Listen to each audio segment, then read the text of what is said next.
we did today is try to bring the eyes and ears that you all can't have when we go into these facilities.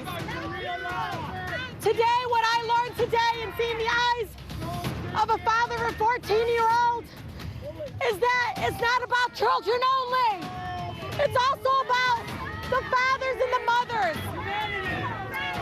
But I will outwork your hate. I will outlove your hate.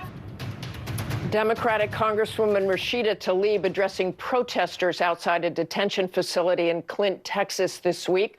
She joins me from Detroit. Welcome to This Week.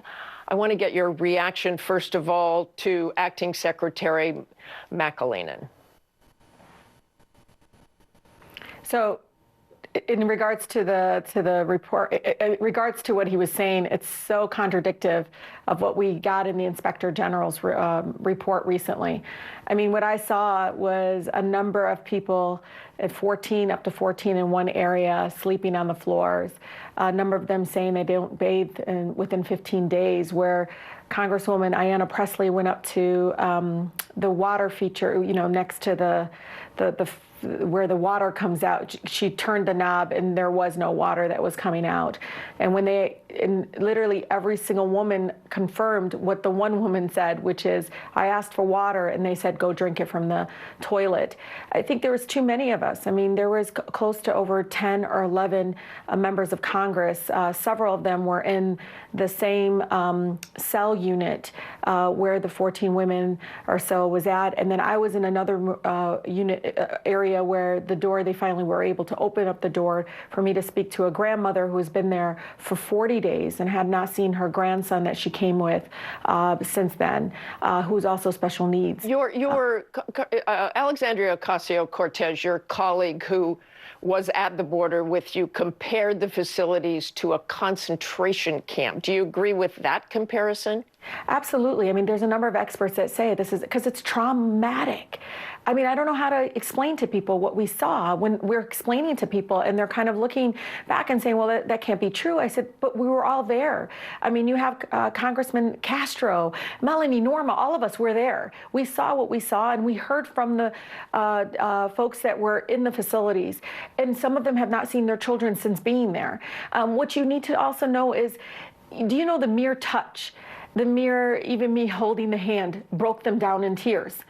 That tells you they're under a lot of trauma, that they are in a facility that is dehumanizing. And, you know, this is a choice by the current administration. They are choosing to not allow asylum seekers to go through the legal process. Congresswoman, I want to stop you here for just a second.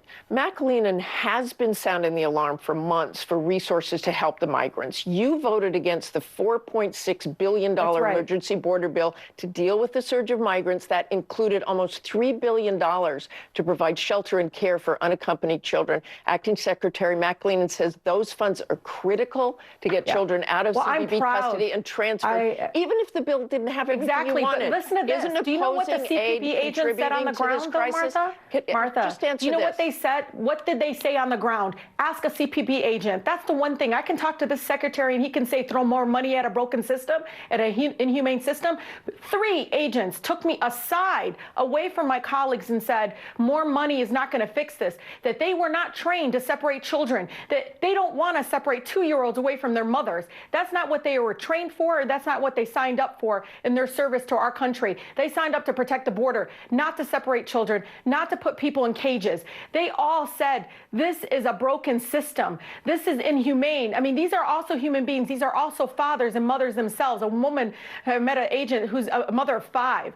They all don't want to be doing this. They all know this is a choice. And let's be honest right here, Martha. In the 80s, it was more that was coming across the border. And we didn't do this. We allowed the asylum seekers to go through the legal process. We allowed community-based agencies to take the lead and show us evidence-based approaches to making sure that people are in humane conditions, that they have medical care, that they are not going to go hungry. I mean, this father told me he was there for 4 days and he's just been eating potato chips. But more importantly, he was gripping his son, telling me, I just want my son to be an American American boy. I'm here because I have no other choice.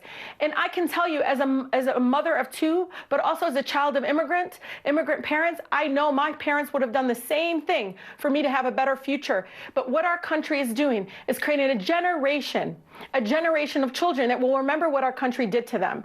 And that, to me, I will not vote for something that is broken and deteriorated and is inhumane. That is a choice that I am making, a conscious choice. And I can tell you my district supports me 100% because they know the system is broken. They know that these agents, again, many of them overworked. Suicide is up among CPP agents. Look at the numbers. Look at the Inspector General's report. All of us can't be lying. All of us cannot be saying, we're all saying that it's broken. Congresswoman, so when I voted against it, when many of us voted against it, four or five of us voted against it, it was because we knew this was not the choice that we needed our country to move forward on. There is a better choice, and we've seen it in the 80s. We need to do better than what we're doing now at the border. I want to bring up that aid package again. In a column in the New York Times this morning, the Speaker of the House, Nancy Pelosi, said that you and the three other progressives made yourself irrelevant to the process by voting against the bill. All these people have their public whatever and their Twitter world, she said, but they didn't have any following. They're 4 people, and that's how many votes they got. You know, people like us, people like me and Ayanna, Ilhan, and Alexandria, we're reflective of our nation in many ways, but many of us didn't run to be first of anything. But more people like us have been missing in the halls of Congress.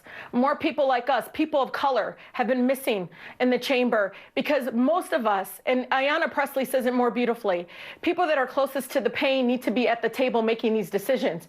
Guess what?